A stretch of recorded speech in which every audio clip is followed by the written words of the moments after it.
Hey mga ka-unstoppable, naghahanap ka ba ng lupang mabibili? This time meron akong i-offer sa inyo na pagmamay-ari ng lolo ng kaibigan ko. Ayun.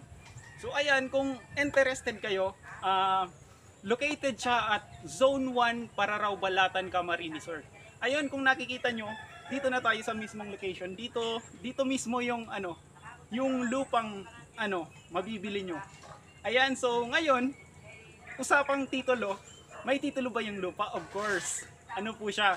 Complete papers po, meron po siyang titulo. Ayun. So ngayon, pag-uusapan naman natin kung ano ba yung mga natin, pwedeng maging potential dito. Potential business once na binili mo to. Ayun, sa nakikita ko, yung potential na pwede mong maging business dito is farm, manukan, babuyan, pwede mo rin gawing pastulan kasi malawak yung space dito. At the same time, yung advantage pag nabili mo tong lupa na to is meron na ditong mga pananim na mga saging, meron ding mga nyog. Ayan. So magiging productive yung dito. Parang di po kayo malulugi. And at the same time, yung maganda po niyan, hindi po siya masyadong kalayuan sa kalsada. And ayan, kung napapansin nyo, yung lupa sa ngayon is pataas lang ng pataas yung price ng lupa.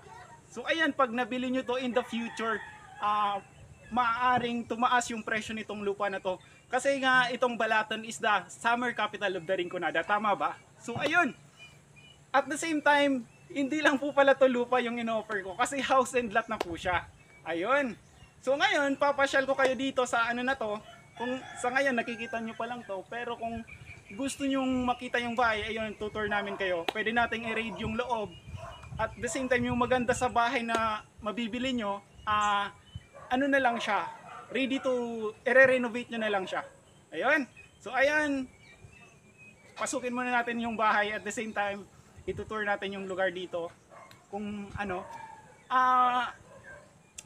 yung sukat pala nitong lupa, pag-usapan natin.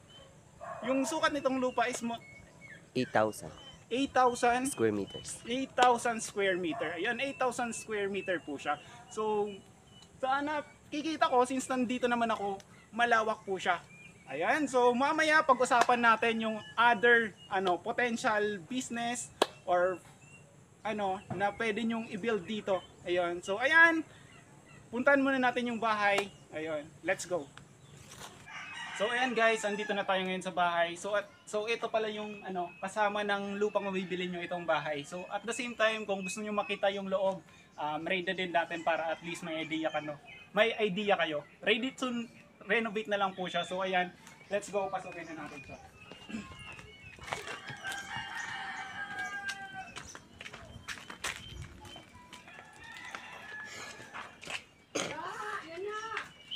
So ito po yung loob ng kwarto niya. Ayan. So dito natin pakita mo din dito sa side na to. So ayan po, i-renovate na lang po siya. Yun. Okay na yan, cut mo na. So ayan guys, tapos na namin kayong i-tour sa bahay. This time ito-tour naman namin kayo dito sa kabubuan nitong lupa. So ayan, let's go. Puntahan na natin. So ayan, pakita pala natin tong dito guys, yung mga sagingan na tinutukoy ko. Madami po siyang mga dito. Madami po. Pakita natin.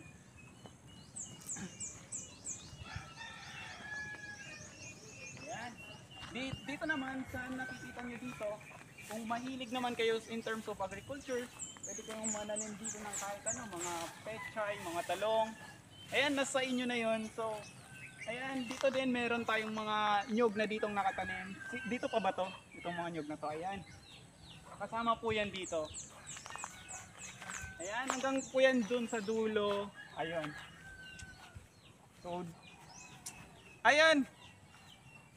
Ayan, kung interested kayo, comment down below na lang kayo and PM nyo na lang ako kung interested kayo. Pag-usapan natin. Yung price, negotiable po siya. Ayan. Ayan guys, additional ko lang pala, another factor na maganda dun sa house and lot na yun is po siya, malapit na po siya sa karagatan. So ayun yung maganda po niyan. And ayun, so additional na naisip kong doon, business, kayo ng paupahan, mga apartment kasi soon, malay nyo maging city tong Balatan, di ba? Ayan, so yun na nga nasabi ko na habang tumatagal, tumataas yung presyo ng lupa. Tama ba? So ayun, patag na lugar pa, hindi po siya kabundukan. Ayan, yun po yung maganda doon. And ayun po pala kung ano kayo, kung interested kayong bumili noon, comment down below. Ayun, comment lang po kayo, then pag-usapan natin yan. Message nyo lang po ako. Pag-usapan din po natin yung price. Yung price, negotiable po siya. And ayun, pag-usapan na lang po natin through via messenger. Ayan, or you can contact me at 0956-811-6243. Yun, thank you so much and God bless you all.